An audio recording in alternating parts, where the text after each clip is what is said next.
వెన్నెల news టీవీకి స్వాగతం. నేను ఉద్దండం చంద్రశేఖర్. జగన్ ప్రభుత్వంలో జర్నలిస్టులు అనేక సమస్యలు ఎదుర్కొన్నారని మడకశిర ఎమ్మెల్యే ఎంఎస్ రాజు అన్నారు. ప్రస్తుత కూటమి ప్రభుత్వం జర్నలిస్టుల సంక్షేమానికి కృషి చేస్తోందని, సీఎం చంద్రబాబు మీడియాకు ఎంతో గౌరవం ఇస్తారని ఎమ్మెల్యే పేర్కొన్నారు. శ్రీ సత్యసాయి జిల్లా పుట్టపర్తిలోని సాయి ఆరామంలో జరిగిన సత్యసాయి జిల్లా వర్కింగ్ జర్నలిస్టుల మహాసభల్లో విశిష్ట అతిథిగా ఆయన పాల్గొని ప్రసంగించారు. జర్నలిస్టు మిత్రుల సహకారంతోనే తాను ఎమ్మెల్యే స్థాయికి చేరుకోగలిగానని ప్రింట్ అండ్ ఎలక్ట్రానిక్ మీడియా ప్రతినిధులకు ఆయన కృతజ్ఞతలు తెలిపారు. ఎప్పటికీ తాను మీడియా మిత్రులకు అండగానే ఉంటానని, తన వంతు సహకారం అందిస్తానని ఎమ్మెల్యే రాజు తెలిపారు. ప్రజల సమస్యల్ని ప్రభుత్వం దృష్టికి తీసుకెళ్లేటువంటి క్రమంలో అనేక ఇబ్బందులు, కష్టాలు, అవమానాలు, బాధలు భరిస్తూ వృత్తికి న్యాయం చేస్తున్నటువంటి జర్నలిస్టు మిత్రులందరికీ మరొక్కసారి నమస్కారాలు తెలియజేస్తూ, సుబ్బారావు గారు మీ కష్టాన్ని, మీ సమస్యల్ని గత ప్రభుత్వం, ప్రస్తుత ప్రభుత్వం అన్ని సమస్యల్ని పూర్తిగా వారు వివరించడం జరిగింది. గత ప్రభుత్వంలో జర్నలిస్టులకి నిజాయితీగా వ్యవహరించినటువంటి జర్నలిస్టుల మీద అనేక మంది మీద కేసులు బనాయించడం జరిగింది. ఇన్సూరెన్స్ విషయం కానీ, చివరికి అక్యులేషన్ విషయంలో కూడా పూర్తిగా అన్యాయం జరిగింది. ఒకే అనుకూల మీడియాకు మాత్రమే అక్యులేషన్ ఇచ్చినటువంటి సందర్భం, మిగతా పత్రికలు లేదా ఎలక్ట్రానిక్ మీడియా ఎంతో మంది సీనియర్ జర్నలిస్టులు కూడా అగౌరవపరిచినటువంటి సందర్భం. పాపం సుబ్బారావు చాలాసార్లు సజ్జల దగ్గరికి, మంత్రి దగ్గరికి తిరిగిన పోయే క్రమంలో తను గత ప్రభుత్వ కుల మీడియా కాకపోవడం ఆయన సమస్యలను వాళ్ళు పట్టించుకోకపోతున్నారు. కానీ కూటమి ప్రభుత్వం జర్నలిస్టులతో ఫ్రెండ్లీగా ఉండేటువంటి ప్రభుత్వం.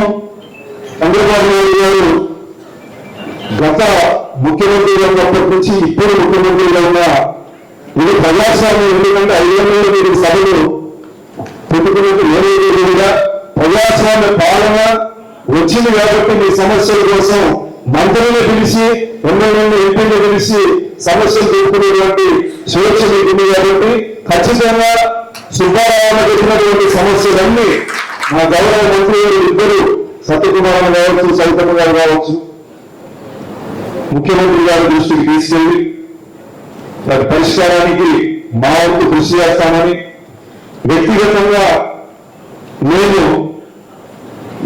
అతి చిన్న పేద కుటుంబం నుంచి వచ్చినప్పుడు నా జాతి ప్రయోజనాల కోసం, సమాజ ప్రయోజనాల కోసం నేను ఉద్యమాలు చేసినప్పుడు నా వెనుకుండి నన్ను నాయకుని చేసిన మీడియా మిత్రులకి, జర్నలిస్టులందరికీ ఎప్పుడు రుణపడి ఉంటానని,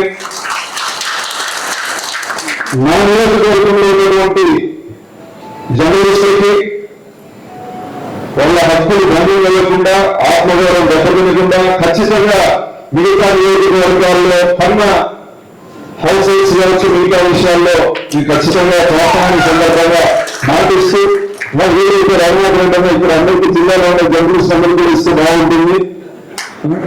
మా అక్కడ సైజ్ చాలా తక్కువ, కాస్ట్ తక్కువ, మీ దగ్గర ఇస్తే జిల్లా స్థాయిలో ఉంటారు. లేదా పుట్టుపట్టి జర్నలిస్టులు అడగడానికి ఏ కనుక మీరైనా ఇక్కడైతే మడకశిరలో ఏముంటుంది అబ్బా చిన్న స్థలం.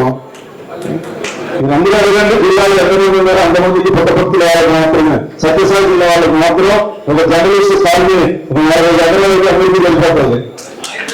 అవసరమైతే రఘునాథరెడ్డి కాలనీ చూద్దాం, లేదు సింధురారెడ్డి కాలనీ.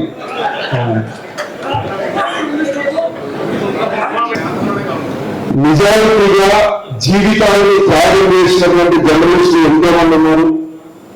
విలువైనటువంటి జర్నలిజంలో అనేక కష్టాలని భరిస్తూ కూడా కొంతమంది ప్రాణాలు సైతం త్యాగాలు చేసినటువంటి జర్నలిస్టులు ఉన్నారు. వాళ్ళందరికీ ఈ సందర్భంగా ఆశీర్వాదాన్ని అర్పించాల్సిందే. గత ప్రభుత్వంలో దాదాపు అనేక కేసుల్ని భరించినటువంటి మీడియా మిత్రులు నాకు తెలుసు.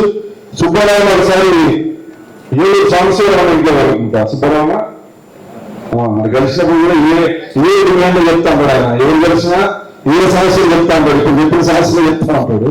కాబట్టి మీ శ్రేయస్సు కోసం ఆయన అనునిత్యం ఆ పోరాట పట్టు ఏదైతే ఉందో, ఆ లక్ష్య సాధన ఏదైతే ఉందో దాన్ని సాధించేంత వరకు మీరందరూ ఆయన నాయకత్వాన్ని బలపరుస్తూ, యూనియన్ నాయకత్వాన్ని బలపరుస్తూ, మీడియా అధిపతులు మీరు, జర్నలిస్టులు మీరు అనే విషయాన్ని మీరందరూ గుర్తుపెట్టుకుని అధిపతుల కోసం టీసాల దగ్గర గొడవపడకుండా మీ హక్కుల కోసం మీరు ప్రయత్నం చేయాలని చెప్పేసి ఈ సందర్భంగా విజ్ఞప్తి చేస్తూ చాలా కాలాతీతమైంది.